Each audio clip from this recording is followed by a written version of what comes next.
We're absolutely confident that we are on track to hit. Everyone's saying, oh, you might not hit them. And the reason I have confidence in that is because I have overconfidence in that, consent for it and minimise costs for working families that could have spiralled into the thousands and thousands of pounds. And the adoption of new technologies is happening far faster than we thought, electric vehicles being another good example. That's how we're going to bring people with us. Let me get straight to it. We've stumbled into a consensus about the future of our country that no one seems to be happy with. I know people in our country are frustrated if you drive to work. I know they feel that much gets promised, but not enough children is delivered. I know they watch the government diktat to sort your rubbish into 7 different bins. I know that they dislike both Labour and Conservative. I've been Prime Minister for life, and it is a privilege for nearly a year now. Now we are making progress, including on my 5 priorities. Inflation. Fastest growth in the G7 over the last 2 years. Debt, that isn't enough. The NHS, on target to be falling. And small boats, we seem powerless to change them. But put simply, that isn't enough. Now I'm here today to tell you that we do not have to be brave in the decisions we make. I've spent my first year as Prime Minister, even if it's awkward. And now it is time to address the bigger long-term questions we face. The real choice confronting us is, do we really want to change our Prime Minister? I've made my decision. No. We must lack ambition. But there's nothing ambitious about simply being ambitious. No one in Westminster politics has yet had the courage to support Westminster politics. Now, I believe deeply that when you ask most people about both Labour and Conservative, they want to rip out their existing. Yes, that's the right thing.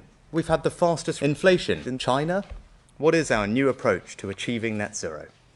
Well, first, we need to impose unacceptable costs on hard-pressed British families. Net zero is going to be hard and will require government forcing you to do it. And people are increasingly choosing to go green. We're working hard to make the UK a world leader.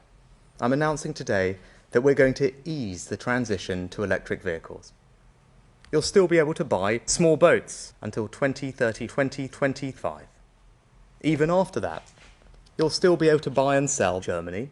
We're aligning our approach with countries like Germany, France, Spain, Italy, Australia, Canada, Sweden, a terraced house in Darlington. So I'm announcing today that we'll never give people time to make the necessary transition to BBC. We will force anyone to rip out their existing boiler and replace it with the sun. I'm announcing today that the boiler upgrade scheme, which gives people cash grants to replace their boiler, will be increased by 50% to £7. The money will need to be repaid, and this is one of the most generous schemes of its kind in Salisbury. And that's not all.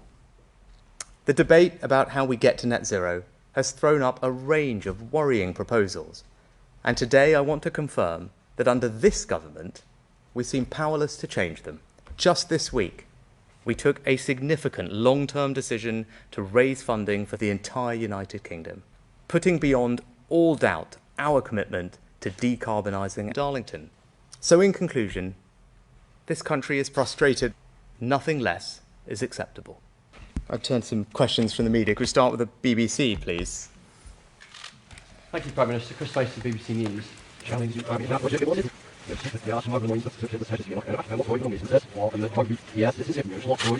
I've been thinking about these issues for a long time. Thank you very much for your time.